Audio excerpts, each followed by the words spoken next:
అందరికీ నమస్కారం. Mad for each other show ఎంతమంది చూస్తున్నారు అనేది ఈ వీడియో కింద కామెంట్లు కొట్టుర్రి, అట్లనే వీడియోని లైక్ చేయరు.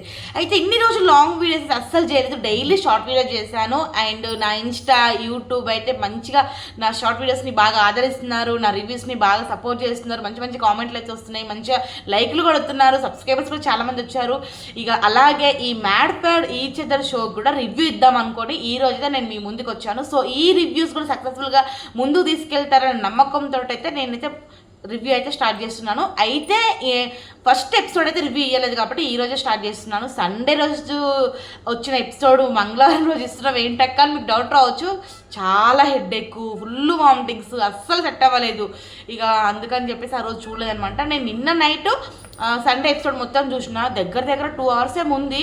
ఇక కొంచెం స్కిప్ చేసుకుంటే చూసిన అనమాట. అంత సోదిలాగా అనిపించింది నాకైతే. ఇలా గేమ్స్ పెట్టిరు కొన్ని, వచ్చిన రోజు ఎలిమినేషన్ అంట, అదేంది అలాంటప్పుడు ఎందుకు షోకి పిలవాలి, అసలు ఎందుకు ఇదంతా అన్నట్టుగా అనిపించింది నాకైతే నిజంగా ఫస్ట్ ఎపిసోడ్.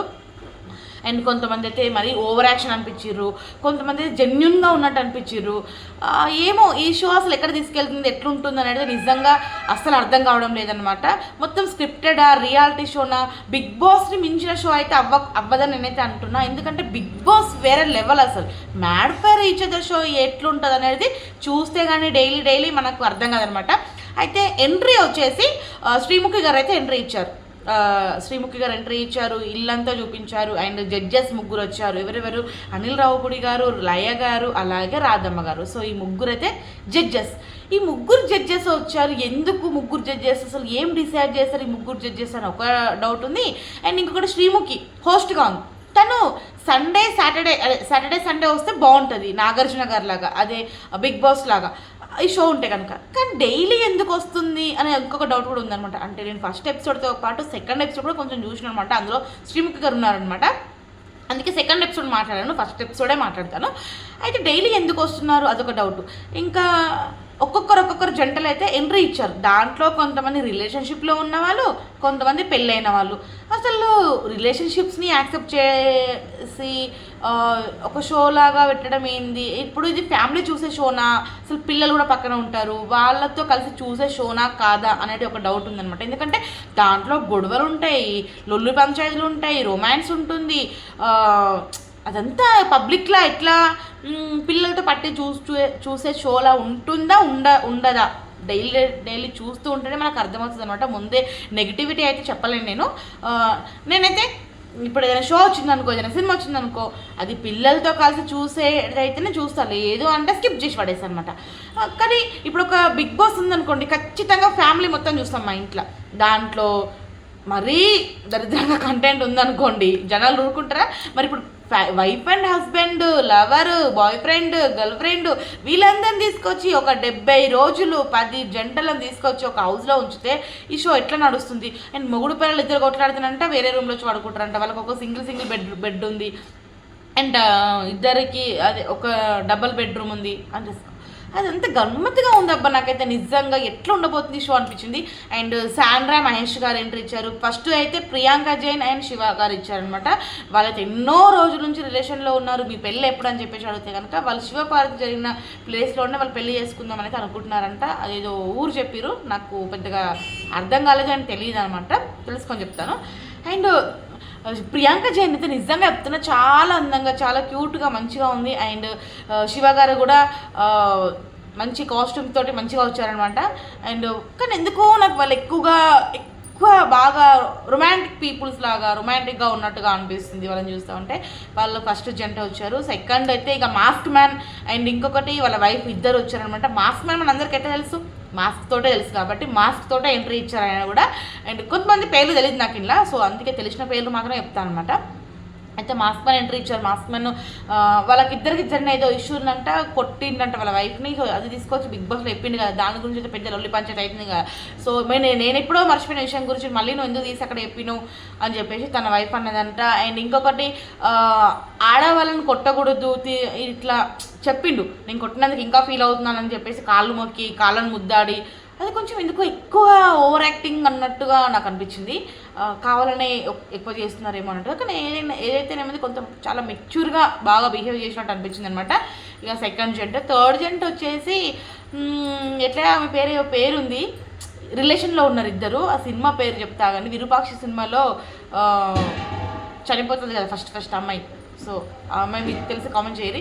అండ్ రిలేషన్షిప్లో ఉన్న వాళ్ళు నూకరాజు వాళ్ళ కామెడీ నిజంగా అంటే ఒక జంటను చూస్తా అంటే గుర్తుండిపోతుంది అనమాట. అట్లా జంటను చూసింది ఎవరిని చూస్తే గుర్తుండిపోయిందంటే నాకు నూకరాజుని చూస్తే మస్తు నవ్వొచ్చింది.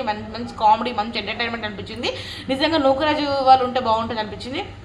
ఇక అట్లా శాండ్రా మహేష్ అండ్ ఇంకా ఆయన పేరు మాస్టర్ ఆయన పేరు ఆయన వాళ్ళు ఇంకా లోలో చాలామంది వచ్చారు. రిలేషన్షిప్స్లో ఉన్న వాళ్ళు వచ్చారు, కొత్త వాళ్ళు వచ్చారు, ఇంకా వాళ్ళ పేరు తెలియదు కానీ వచ్చిరబ్బా చాలా మొత్తానికైతే వచ్చారు. కానీ మరి ఎట్లుంటుందని ఎక్స్పెక్ట్ చేస్తున్నారు ఇదంతా షో? కొత్త వాళ్ళు కదా, తెలుసుకొనే మాట్లాడతారు. తెలియకుండా మాట్లాడితే మీరు తిడతారు మళ్ళీ. ఇక కామెంట్ ఎట్లా ఉంటే మనకు కూడా తెలుస్తున్నాయి. ఇక బ్యాక్గ్రౌండ్ డిస్టర్బెన్స్ వస్తుంది కదా, కొంచెం అడ్జస్ట్ కండి. మన లాంగ్ వీడియోస్ ఎక్కువ మంది చూడండి. చూస్తే రివ్యూస్ ఇస్తే నేను ఎట్లా ఇస్తున్నాను అనేది తెలుస్తుంది మీకు కూడా. అందుకే యూట్యూబ్లో స్వీటీ మార్కండే అని కొడితే ఛానల్ వస్తుంది. సో ఖచ్చితంగా చూడండి. ఇక అందరైతే ఎంట్రీ ఇచ్చారు. అండ్ ఇంకొకటి ఏదో గేమ్ పెట్టిరు మాస్క్ మ్యాన్కి, శివకి, ఇంకొక అతని పేరు కూడా తెలుస్తలేదు అనమాట. వాళ్ళు పేరు తెలియదు, అబ్బాయి పేరు ఉంది రాసుకోవాలి ఇక ఇప్పటి నుంచి. అలా గేమ్ పెడితే మాస్క్ మ్యాన్ బట్టలు మనకి గేమ్ పెట్టరు. మాస్క్ మ్యాన్ శివ గెలిచిరు, అతను గెలవలేరు. వాళ్ళిద్దరికైతే ఆఫ్ ఆర్ట్ సింబల్ ఇచ్చారు అనమాట. ఈ హార్ట్ సింబల్ ఇచ్చారు. సో ఫుల్ హార్ట్ నాకు అక్కడ ఉంది, హాఫ్ హార్ట్ అవసరం లేదా అని చెప్పేసి, హార్ట్ అవసరం లేదని చెప్పేసి అతను అంటాడు అనమాట. అదొకటి. అండ్ ఇంకొకటి 10 years మధ్యన ఏజ్ గ్యాప్ ఉన్న ఒక జంట అయితే వచ్చిందనమాట. ఆ ఏజ్ గ్యాప్కి నిజంగా అందరు షాక్ అయిపోయారు. అండ్ సంక్రాంతి సినిమాలో కూడా మా వెంకటేష్ గారికి అండ్ హీరోయిన్ ఉంది కదా, వాళ్ళిద్దరికైతే 10 years గ్యాప్ ఉంటుంది, ఎక్కువ ఏజ్ గ్యాప్ ఉంటుంది అనమాట. దాని గురించి ఇక అనిల్ రావుపూడి గారు అంటారు, ఎందుకు 10 years గ్యాప్ ఉంటే నో ప్రాబ్లము, అండర్స్టాండింగ్ అడ్జస్ట్మెంట్స్ మంచిగా ఉంటాయి అని చెప్పేసి అయితే చెప్తా ఉంటారు. రాధా మేడం వాళ్ళది కూడా 10 years గ్యాప్ అంట వాళ్ళ పెళ్ళికి. సో అట్లా చెప్తా ఉంటారు. కానీ నచ్చంది ఏంటి అంటే వచ్చిన రోజు ఎలిమినేషన్ అయింది. అది నిజంగా వరెస్ట్ అనిపించింది నాకు.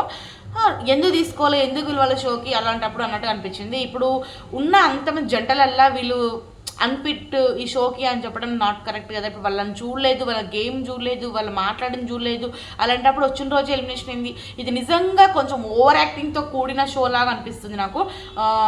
కొంచెం వరెస్ట్ అనిపించింది. వచ్చిన రోజు ఎలిమినేషన్ అయితే నాకైతే నిజంగా నచ్చలేదు. ఎందుకంటే ఇప్పుడు బిగ్ బాస్లోనే మనం 1 week ఎలిమినేషన్ అంటేనే తీసుకోలేకపోతాం. అరే 1 week ఎట్లా ఎలిమినేషన్ చేస్తారు, వాళ్ళు 1 week వెళ్ళినట్టు ఉండొద్దు, ఇంకా 2 weeks అట్లా ఉండాలి అని చెప్పేసి అనుకున్నాం. కానీ ఇక్కడనే వచ్చిన డేనే, వచ్చిన రోజే, ఇంట్రడక్షన్ అయిన రోజే ఎలిమినేషన్ అంటే అది కూడా 4-5 కలిసి అంజలి పవన్ వాళ్ళకు కూడా పడ్డాయి అనమాట. నాకు ఎందుకో అంజలి పవన్ వాళ్ళ కూతురు వచ్చింది, క్యూట్గా ఉంటుంది. కానీ ఎందుకో అంజలి పవన్ వాళ్ళు ఏం ఆడుతారో ఓవర్ యాక్టింగ్ ఎక్కువ అనిపిస్తుంది నాకు. వాళ్ళందరిని చూస్తూ ఉంటే అందరూ ఓవర్ యాక్టింగ్ పీపుల్సే, ఎవ్వరు ఇట్లా రియాలిటీగా అన్నట్టుగా ఏం లేదు అన్నట్టుగా అనిపిస్తుంది. చూస్తూ ఉంటే తెలుస్తుంది ఎవరు రియాలిటీగా ఉన్నారు, ఎవరు నిజంగా ఉన్నారు, ఎవరు ఎట్లా గేమ్ ఆడతారు, ఎవరు ఎట్లా హౌస్లో ఉండబోతారు అని చెప్పేసి. ఇక ఎలిమినేషన్ అనేసరికి నాకు నిజంగా ఇద్దరు జంట నాకు అసలు నిజంగా తీసుకోలేకపోతున్నా. ఎలిమినేషన్ అనేది నాట్ కరెక్ట్. ఎందుకు వాళ్ళ షో అట్లాంటప్పుడు నాకైతే నచ్చలేదు. వచ్చిన రోజు ఎలిమినేషన్ ఏముంటే చెప్పుర్రి, ఏం చూసిన వాళ్ళు, గేమ్ ఏం చూసిన వాళ్ళు, ఏం మాట్లాడారు, ఇంగ్లీష్ అయినాక వస్తుందంటే తెలుగు రాదంట. సో మరి అలాంటప్పుడు మీరు షో పిలుస్తున్నప్పుడు వాళ్ళకి ఇంగ్లీష్ వచ్చిన సంగతి మీకు తెలియదా? అట్లా మీరు ఇంగ్లీష్ వచ్చు అని చెప్పేసి ఉన్న జంటలందరూ మాట్లాడితే కూడా చేస్తే కూడా అర్థం చేసుకోలేకపోతారు. ఒక పాయింట్ అర్థం చేసుకుని ఇంకొక పాయింట్ రేజ్ అయిపోయి గొడవలు అయితే ఏమని చెప్పేసి వాళ్ళందరూ కలిసి ఉన్నోళ్ళందరూ కలిసి ఆ ఇద్దరు జంటకైతే ఓటు వేస్తారనమాట. దగ్గర వాళ్ళకి 4 ఓట్లేమో వస్తాయి. ఇక 4 ఓట్లు రావడం వలన ఇక వాళ్ళనైతే ఎలిమినేషన్ చేసి పంపించేస్తారు. ఇక వాళ్ళని ఎలిమినేషన్ చేసేసారు. ఇక్కడ నిజంగా నాకు బాధ అనిపించిందండి. అట్టెట్లా పంపిస్తారు, ఇది నాట్ కరెక్ట్. అసలు నాకు నచ్చలే. అసలు వచ్చిన రోజు ఏ షో అయినా సరే ఎలిమినేషన్ పెట్టొద్దు. వాళ్ళ గురించి తెలియాలి జనాలకి. ఇప్పుడు అక్కడ ఉన్న వాళ్ళకే ఏం తెలిసింది అసలు? మేము కదా జనాలను డిసైడ్ చేయాల్సింది, మేము కదా మాట్లాడాల్సింది. వాళ్ళ గేమ్ ఏంది, వాళ్ళు ఏం మాట్లాడుతున్నారు, వాళ్ళు ఎట్లా హౌస్లో ఉంటున్నారు, అవతల వాళ్ళతో వాళ్ళు ఎట్లా మాట్లాడుతున్నారు అనేది చూసి మనం జడ్జ్ చేస్తాం. అలాంటప్పుడు మనకు అవకాశం ఇవ్వకుండా మనం ఆడియన్స్ ఏం తీసుకోకుండా మీరు మీకు ఇష్టం వచ్చిన వాళ్ళని పిలుస్తారు, ఇష్టం వచ్చిన వాళ్ళని ఎలిమినేషన్ చేసి పడేస్తారా? దీని మీద నాకు నిజంగా నచ్చలేదండి. నాకైతే నిజంగా బాధ అనిపించింది వాళ్ళిద్దరు ఎలిమినేషన్ అయిపోతూ ఉంటే. మరి ఉన్న వాళ్ళు అంత ఫిట్గా ఎవరున్నారు? ఉన్న వాళ్ళలో అంతగానం పర్ఫెక్ట్గా మాట్లాడే వాళ్ళు, గేమ్స్ ఆడేవాళ్ళు ఎవరున్నారు అనిపించింది నాకు నిజంగా. వాళ్ళందరూ అంత ఫిట్టా, వీళ్ళు అన్ఫిట్టా అనిపించింది. So mad for each other show అనేది ఖచ్చితంగా నేను సెకండ్ ఎపిసోడ్ కూడా రివ్యూ ఇస్తాను ఈ రోజు నైట్కి. సో ఖచ్చితంగా చూడండి. ఇక ఫస్ట్ డే సండే రోజు ఇచ్చుంటే కనుక నాకు ఈరోజు థర్డ్ ఎపిసోడ్ రివ్యూ అయ్యేది. ఇక నేను చెప్పా కదా హెడ్ఏక్, వామిటింగ్స్ అని చెప్పేసి ఇవ్వలేకపోయినా, జర ఖచ్చితంగా లైక్ కొట్టుర్రి, వీడియోని లైక్ చేయండి. మీరు లైక్ చేసిన ఛానల్ ముందుకు పోతుంది, చూస్తారు, ఎంకరేజ్ చేస్తారు, సపోర్ట్ చేస్తారు. ప్లీజ్ సపోర్ట్ చేయరు ఫ్రెండ్స్, ఎందుకంటే మీరు సపోర్ట్ చేసి నేను ముందుకు వెళ్తా. సో దయచేసి మీరు ఖచ్చితంగా సపోర్ట్ చేస్తారు నమ్మకంతో నేను రెగ్యులర్గా నా వీడియోస్ అయితే అప్లోడ్ చేస్తాను, షార్ట్ వీడియోస్ కూడా అప్లోడ్ చేస్తాను. సో ఈ రోజు అయితే వచ్చిన రోజు ఎలిమినేషన్ నాకు నచ్చలేదు, mad for each other show. So దానిపైన మీ ఒపీనియన్ కూడా కామెంట్లో రాయిరి, ఏమంటారు? ఓకేనా? బాయ్. మళ్ళీ ఆఫీస్లో టైం అవుతుంది కదా.